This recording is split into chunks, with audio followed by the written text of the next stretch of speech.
Meanwhile, if you want to fly, those dreams are usually sold out, so safe to assume that late stage capitalism very much exists in our collective subconscious. In a perfect world, the Gallagher Dream department store would very well be an episode of Black Mirror. Hello, welcome to my channel. If you're new here, I'm Zulkef and you're watching Zulkef Plus. I'm the host show. Today we're gonna be talking about the rise of cozy fiction. How it started, where it came from, and now why suddenly everything from space monks to trauma time cafes feel like an emotional chamomile. Cozy fiction is supposed to give us in my lane, happy, unbothered, flourish, natural, in my habitat kind of vibes, but all it gives to me is propaganda I will not be falling for. Cozy fiction is a pandemic. In fact, it is a pandemic within a pandemic. It's a propaganda that many have fallen for. But hear me out before you throw a paperback of Before the Coffee Gets Cold or Legends and Lattes at me. It started out as a niche fantasy genre. You know that one friend of yours that only wants to read books about magical baking and refuses to go to parties, but now it has made its way into literary fiction. Yes, even the sad girl reads over TikTok with their literary fiction stacks are getting comfy. You might have seen books like Before the Coffee Gets Cold, Legends and Lattes, or The House in the Cerulean Sea. If you've ever walked into a bookstore and felt personally attacked by a pastel covered book with a cat on it, or a coffee cup, or perhaps just window with fairy lights, that's cozy fiction for you, babes. At the end of the day, this is just a trend, and trends have always been around. Remember when suddenly everybody was into dark academia and wanted to be morally grey and depressed in their long tweed coats? Yeah, basically this is a post-burnout version of that. You might be wondering, what is this video? We are going to be investigating where cozy fiction came from, where it's headed, and if we even have any end in sight. Or are we just doomed in a perpetual emotional Etsy store? Cozy fantasy is a subgenre of fantasy that focuses on comforting, low-stakes storytelling. Kind of like Money Heist, but they're baking cinnamon rolls in the bank instead of stealing the cash. Think Studio Ghibli meets Animal Crossing. It's had a huge boom in the past 5 years, so much so that big authors like Brandon Sanderson, yes, Mr. Here's Another 900-page epic, has dipped his toes in. So, where does cozy fiction actually comes from? Here is its origin story. People usually point to Legends and Lattes as the big bang of cozy fiction. It's a fantasy novel written by Travis Baldree. It follows an orc who's basically retired from all the monster slaying and hunting, so she ends up deciding to open, you guessed it right, a coffee shop. It's set in a fantasy city of Thun, and most importantly, nobody even knows what coffee is. Coffee. And the major conflict is that her rival is trying to sabotage the cafe. There is no war, there are no prophecies, just some petty Yelp review energy. Boring, yawning, sloppy, lazy. It's kinda like John Wick if instead of vengeance, he just wanted to bake some pastries and be left the fuck alone. Legends and Lattes was self-published at first and was written during the pandemic. Just 6 months after its initial publication, it got so popular that Tor picked it up faster than you can say double shot espresso with oat milk. However, contrary to popular belief, Baldree wasn't the one setting up the stage. Enter The House in the Cerulean Sea that was published in 2020. You know, the time when everybody on TikTok was obsessed with banana bread and Dalgona coffee. It's about a quiet, closeted bureaucrat who works for a magical child welfare agency, and he gets sent to an orphanage full of magical and dangerous kids, which is on an island that overlooks, you guessed it right, a cerulean sea. One of these children is literally the Antichrist, but the story still feels like a warm hug from a cardigan-wearing librarian. It's basically X-Men, but instead of training for combat, they're having cozy breakfast and group therapy. Like, for a moment, I just want you to believe if Professor X from X-Men believed in healing over violence. Now, there is some controversy surrounding this book, mostly due to its inspiration from Canada's 60s scoop, and whether a feel-good fantasy can borrow from such a tragic and traumatic real-world event. Important conversations there and worth reading up on. And even before we had authors like TJ Klune or Travis Baldree serving a cinnamon-scented healing, we had Before the Coffee Gets Cold by Toshikazu Kawaguchi. I read this book back in 2019 when it first came out. It used to be just a single volume inspired from a play by the same author. But why did this book turn into a whole series? It's like one heartfelt good idea got turned into a 4-part miniseries of Netflix that nobody asked for. I recently got around rereading the first book in the series because I wanted to give the rest of the series a try, and boy was I disappointed and let the absolute fuck down. It's about a basement cafe in Tokyo called Funikuli Funikula where you can time travel only within the premises of the cafe and only if you can follow a really long list of absurd rules. The novel is sweet, quiet, and sad, and overall a really good book, but then they franchised the sadness and just kept on going. I'm not mad actually. Kind of disappointed. Like, okay, I cried once, but now you're just emotionally mugging me. The stories get really repetitive, and I can only say that book 2 had anything of significance to add to the story. The remainder of the series is just money-churning slop. But if we're talking about real DNA of cozy, we have to talk about Mother. Might I suggest you don't fuck with my sis? Cause she comfortable. Oh, by the way, I'm in Studio Ghibli. We have Howl's Moving Castle, vintage, cottagecore, even though it has a whole ass castle walking around. We have Kiki's Delivery Service that is about a teen witch who ends up starting a courier service. And of course we have My Neighbor Totoro following 2 girls befriending a furry forest spirit with no plot and just vibes. Whisper of the Heart and Ponyo are of course up there as well. These films were doing cozy before it was cool, before Bookstagram, before Book Talk, before we even knew that we needed it. And not to forget, most of Studio Ghibli's movies come from pre-existing novels. These weren't just stories. These were slow meditations on growing up, caring deeply, and believing in small magic. That spirit, quiet, whimsical feeling is what planted the seeds of cozy fiction explosion that we are seeing today. However, there are a lot of books that quietly existed pre-COVID and then suddenly, boom, they were everywhere. It's like they were quietly sitting on their shelves sipping their tea, waiting for their moment to shine. And when the cozy fiction trend hit, they said it's showtime. Let's start with what you're looking for is in the library, which sounds like something your therapist would tell you before changing your life. If you want to change your life, change your life. It's not going to happen in here. The book follows a librarian who has read every single book on her shelf, not in a humble brag way, but in a way that says, I have read every single book and now I will look into your soul and prescribe you the book that you need. She's basically like a physical manifestation of a Goodreads account with psychic powers. It's a very slice of life kind of story with a little bit of magic sprinkled here and there, and it blew up recently even though it's been out for a while. The original text is in Japanese and was released in early 2000, but it was recently translated into English post-COVID. It's a soft, slow-burning success story just like the genre itself. But cozy fiction isn't just about some magical librarians with really intense eye contact. Take Sweet Bean Paste for instance. It follows a man with a criminal record who's working at a dorayaki stall. Yes, pancake sandwich with red bean paste level comfort. And an elderly woman with her own trauma. Together, they form an unlikely friendship and embark on a healing journey that is the emotional equivalent of Studio Ghibli Breeze. Now, Sweet Bean Paste came out in 2013. Original text is once again in Japanese. It was translated into English in 2017. But it wasn't until cozy fiction got trendy that people gave it the love that it deserved. The same goes for Days at the Morisaki Bookshop that was originally released in 2010. Fast forward to 2023. It got translated into English and bam, suddenly viral cozy status achieved.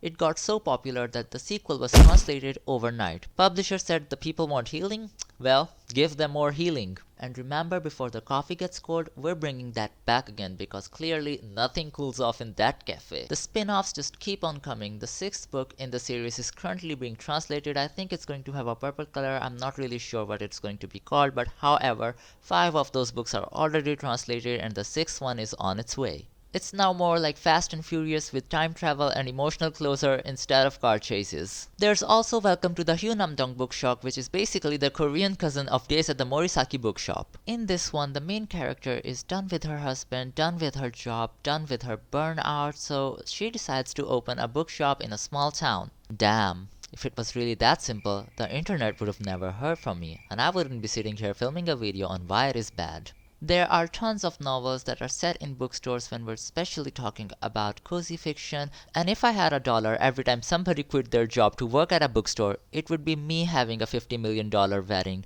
instead of Jeff Bezos. And here's a thing, these books are about healing, like gentle healing. They're not here to thrill us, they're just here to hold our hands while we cry into our tea, and that apparently is what we collectively need. All this cozy fiction have this one shared heartbeat, and that is healing.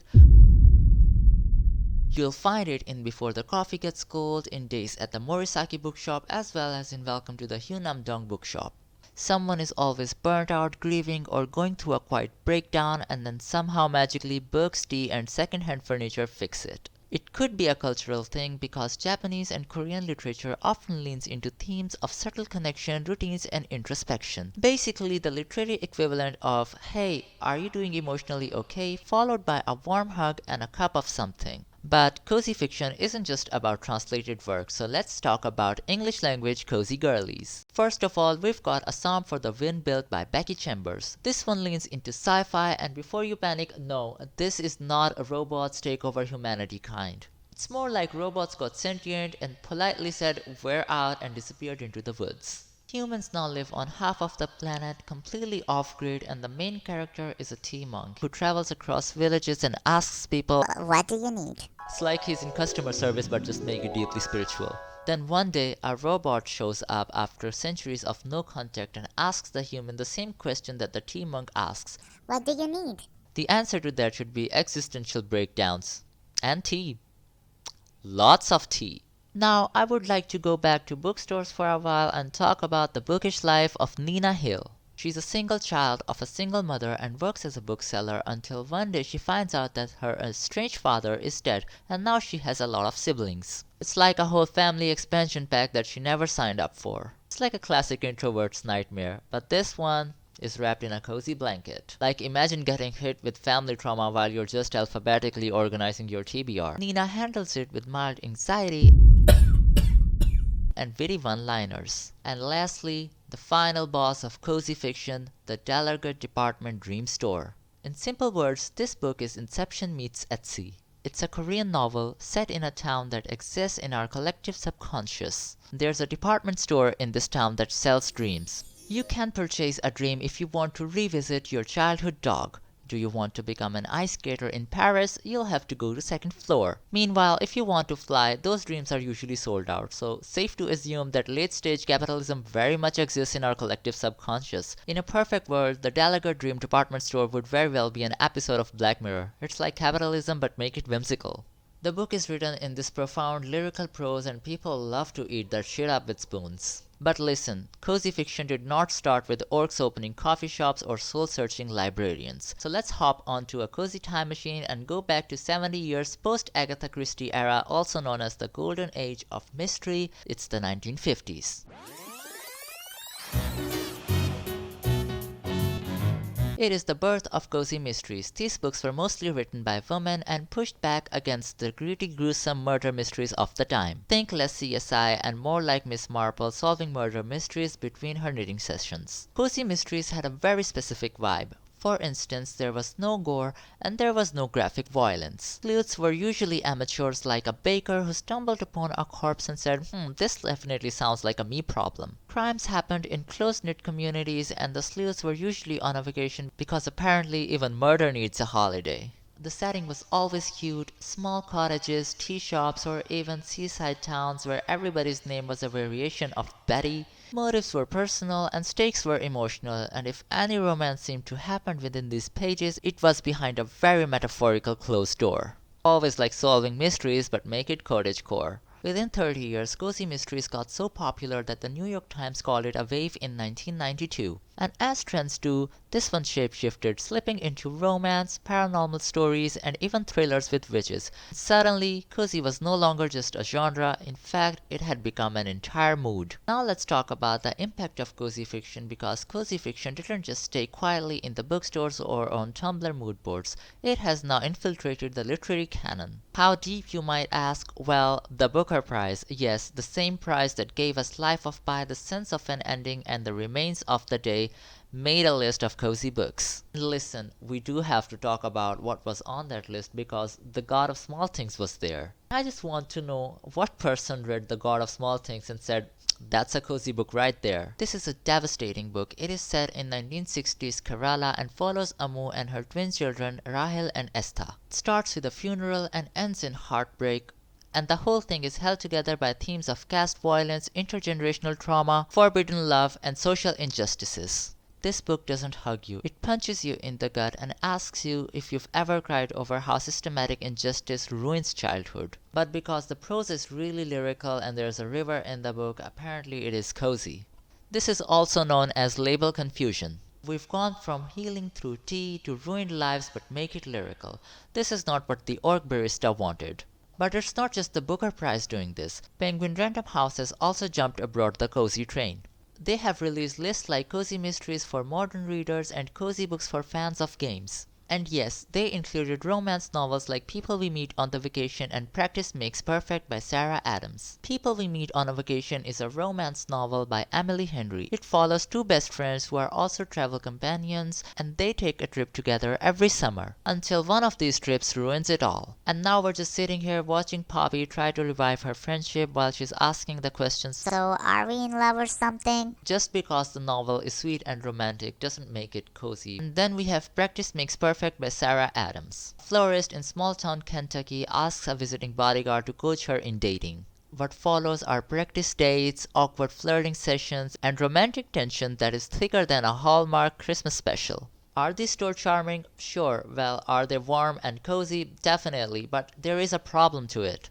The term cozy is so broad now that any book can be called cozy if you can say that this book did not give me a panic attack. Well, cozy fiction started as a very specific kind of storytelling, slow, intimate, low stakes with healing and community, but now it's being used as a catch-all label to market anything that is slightly soft around the edges. It's not necessarily a bad thing, and it also doesn't mean that we've entered the era of cozy washing where basically every novel is sold as a hug in a hardcover, even when it's an actual punch in the gut kind of book. And of course, we cannot call it a trend unless BuzzFeed and BookRiot jump on it and follow it with the enthusiasm of a golden retriever finding fall leaves for the first time in season. For the past few years, their cozy lists start dropping the minute somebody lights their pumpkin spice candle in September. And these lists are marketed under the full force of cottagecore propaganda. Mushrooms, lace curtains, maybe a woman wistfully staring out the window, holding a cup of tea and repressing trauma arc. But here's the thing. The commodification of cozy literature has turned it all into a chaotic genre soup. Publishers now slap the cozy label on any book that doesn't have a major character death by chapter 3. Like, oh, your book has a bookstore and nobody's on fire? Cozy, Two characters make soup and talk about their feelings? cozy, A robot pauses mid-air to take a sip of tea? cozy, It's gotten so blurry to the point where cozy is no longer a subgenre. It is basically font choice and a soft color palette. This label creep is everywhere. Microtropes, infographics, and pastel aesthetic TikToks. Mood boards and every book is being reduced to its vibe now. And cozy is the universal stamp of approval. Forget genre boundaries now. Literary fiction, that's cozy. Romance, double cozy. Sci-fi, well, slap a T-Monk in there and boom, cozy core activated. This isn't even limited to any age group now. YA, kids, adults, everybody has their own version of cozy literature now. Even the Booker Prize, as I mentioned earlier, went, what if we rebranded literary devastation but like gently? So this brings me to the question why people are so into cozy fiction right now. Well, if it's selling, people clearly want it, and maybe, just maybe, they're onto something. Because we're living in an age of pure chaos, we've had a pandemic, there are economic and climate crises going on, and amidst all that, cozy fiction offers something radical, like peace. These stories build small, quiet worlds where the worst thing that can possibly happen is your cafe running out of scones. Stakes are low, but the emotions are always deep. Kindness actually matters, and you can feel your blood pressure decreasing while you're reading them.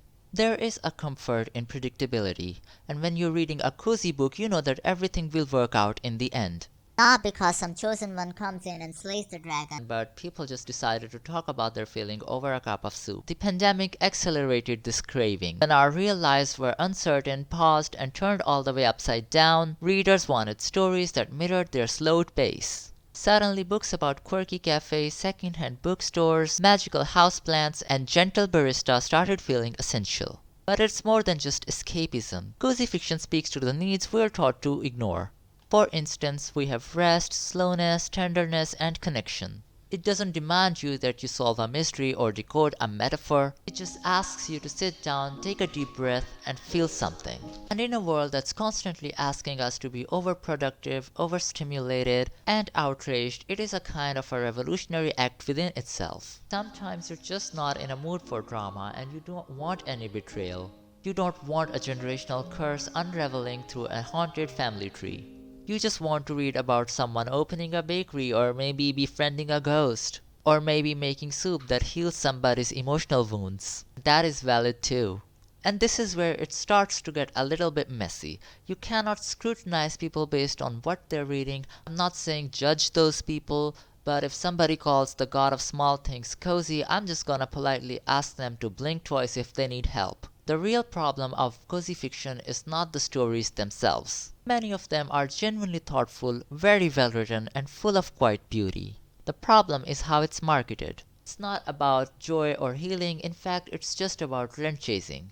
It is talking about important books like The God of Small Things that is having difficult conversations surrounding casteism, injustices, trauma, and forbidden love, and slapping this label of feel good on it like it is a rom-com. This is not just lazy, it is very misleading. You can't genreify grief just because it has lyrical prose and there's a river on the cover. More than that, cozy fiction is just becoming a money-churning machine. And when publishing gets overly obsessed with aesthetics, it starts churning out books that are written just to be soft, bland, and Instagrammable. And honestly, that is affecting the quality of literature. Stories that used to challenge us now have to come with cottagecore packaging and a trigger warning for emotional depth. So yeah, cozy fiction isn't bad. It's just overly complicated, all thanks to the publishing industry. If you enjoyed this video, give it a thumbs up. Let me know in the comments if you have anything else to add to this conversation, or if there's any one of you out there who refuses to call it cozy despite how many pastels they throw on the covers, especially if you've got a spicier take than a chai tea latte in a veggies cup.